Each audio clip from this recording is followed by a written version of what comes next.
So this morning we are canning these berries into a syrup. We're going to do water bath canning, which is different than what I did yesterday. But as you can see, I have quite the load of berries. These all came from our property. There's probably more out there, but these were taking up so much room in the freezer that I just have to do it. Whatever else we pick, we'll have to do something with fresh, or I can dehydrate them. So I'm going to go ahead and start a simple syrup, and I have my jars getting nice and hot in the water bath canner.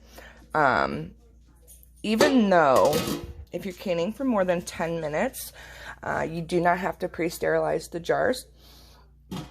I just keep them in there because one, I'm going to be putting the hot syrup in there, and then two, because it still makes me feel better that they're getting sterilized. So I'm going to go ahead and get this syrup going, and then I'll bring you back when we're filling some of the jars and putting them in the water bath canner. Alright, so I'm going to go ahead and get one of these jars filled with berries. I already have one in there. I filled that and took a break, and the reason why I did that is because the berries I had on top are from a frozen state. I mean, they had been sitting in the refrigerator thawing since last night, but it made the jar pretty cool, and I wanted to make sure that dropping it back into a pot of steaming water was not going to thermal shock the jar. It seems to be okay. It's been about 20 minutes, so I'm going to go ahead and get these up because I don't want them just sitting here all day. You can see I have them in a colander, and then I have a bowl under to catch any of the juice, just so it doesn't make a mess all over the place. Back there, I have some simple syrup. It's nice and hot. So I'm going to go ahead and fill one of these jars. I'm going to take my jar lifter. I'm going to go over here. I'm going to try to fill pints first.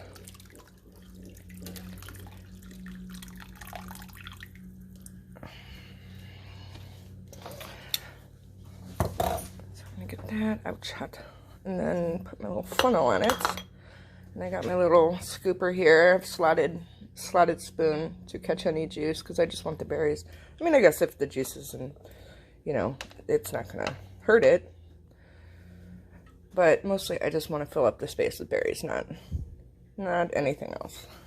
There's a lot of berries, and there's still more out there. I don't know what I'm gonna do with all these berries. My goodness, they're everywhere.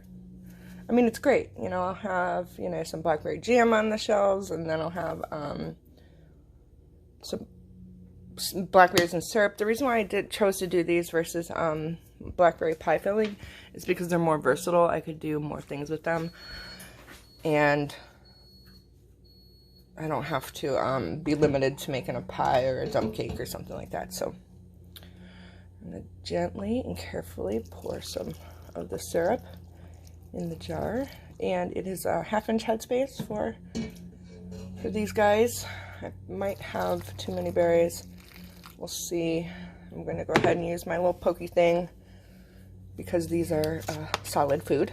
We want to make sure we get all the air bubbles out, kind of being gentle, not to, break up the berries, but, enough to get all them air bubbles to the surface. So I'm going to go ahead and look at the side my thing to see what the headspace is. Looks like there's a little too much, so I'm going to go ahead and pull a couple of these berries out.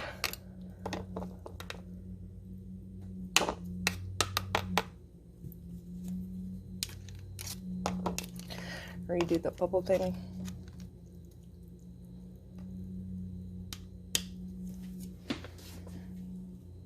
Look back, looks like about 1/2 inch. This canning funnel is really nice because it does have the measurements on the side, but if you don't have that and you buy like a set with this thing, the lid lifter and the jar lifter, you will see on the end of here it has like these steps. These are measurements. The very first one is a 1/4 inch, then it goes 1/2 inch, or wait, actually, no, that's even less than a 1/4 inch. You get 1/4 inch, 1/2 inch, 3/4 of an inch, and then an inch. We want a 1/2 inch, so I'm going to go ahead and put it on the second step, and that is good. So I'm going to go ahead and get a ring or a lid back here. Even though you do not have to keep them in hot water anymore, I still do. Like, old habits die hard. Oops, look at that. I forgot to clean off my rim. See, I'm going to use vinegar, even though it's not meat or anything, but I like to put it in the canner to prevent the sediment, and might as well just use it. It's sugary, so it'll help break down the sugar. Okay, so we got the lid on here. And then I have my zucchini holding the rings. I didn't know what else to do with them, and he was just sitting there, so he could be useful. Okay, I think that was a little too tight. Fingertip tight. And then we're going to put them back in the water bath canner. Get them set in there, and I'm going to go ahead and fill as many of these jars as I can. I haven't quite decided if I want to do quarts. That's a lot of berries. I mean, I don't know what I'm going to make though. Need all that. But I did wash them and get them in here just in case I chose to do it. But what I'm going to do is do all the pint jars first. And then if I have any left, maybe I'll do a quart or so. But anyways, I'm going to go ahead and fill the rest of these jars. And then I will come back before I put the lid on this and get this started. Alright, so look at that. I got a full canner's worth. I ended up doing the quart jars because I wouldn't have been able to fit the equal, you know, that'd be 2 pints. I couldn't fit all that in here, so I just decided, I guess I'll have to make a really big cobbler one day. I don't know, or 2 days. So I got a nice full canner, and the water is hot, and it's, you want to make sure your water bath canner covers at least an inch over the tallest jar, and I did measure it with my little pokey tool. It's more than an inch, so we're good. I'm going to go ahead and crank it up, and I'm going to put the lid on. And so what we're going to do is we're going to wait for this to come up to a boil, like a real good solid boil, and then I will start the timer. Once you start the timer on your water bath canner, you can't take the lid off. You must leave it, just leave it alone. Let it do its thing. So I think I read that for the quarts, it's 20 minutes for the raw pack. So once this thing gets boiling, it'll take probably, I don't know, maybe 10 or 15 minutes to get to a boil. Then I'll start the timer, and then after it is done processing, turn off the heat, remove the lid, and let it sit for 5 or 10 minutes so that they can kind of acclimate to the room temperature. And in that time, while I'm waiting for this to boil, I'm going to go ahead and clean up my little mess. I got simple syrup everywhere. I'm going to clean up my mess and then get ready for these to come out of the canner. I don't know if you can hear that, but it's boiling real good in there. So I am going to go ahead and set the timer for 20 minutes.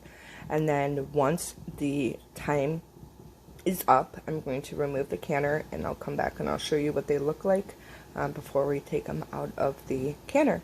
But if you listen real closely, there's a nice good rolling boil in there. I did take a little peek just to make sure, but it's good and it's ready to start. So my timer just went off. In 20 minutes it has processed. I'm going to go ahead and turn the heat off, and I'm going to take the lid off. I'm going to be very careful. I'm going to lift it away from me so I don't burn myself with steam. And then you can see it's really bubbling away in there. So this is going to rest for at least 5 minutes. I might actually give it a few more minutes because it is really bubbling hard. And then I will bring it back before we pull these out of the canner.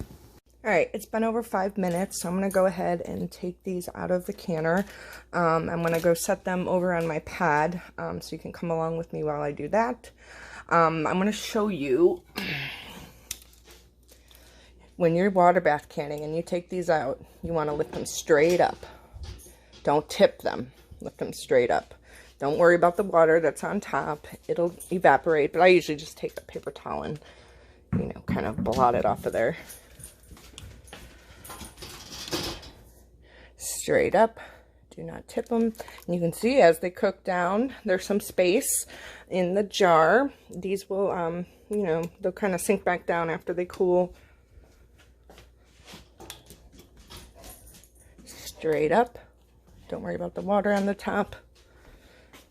Just set them there so that they can seal and cool off. I'm going to also, like I did yesterday with the Chipotle chicken, I want to put a, what do you call it, a hand towel over them so they don't cool too rapidly. At any rate, I'm going to go ahead and take the rest of these out.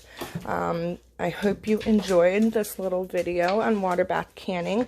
It's a little different than pressure canning, as you can see, but you can only do water bath canning for acidic food. Berries are very acidic. They're more acidic than tomatoes, actually. So you have to be very careful on what you can water bath can.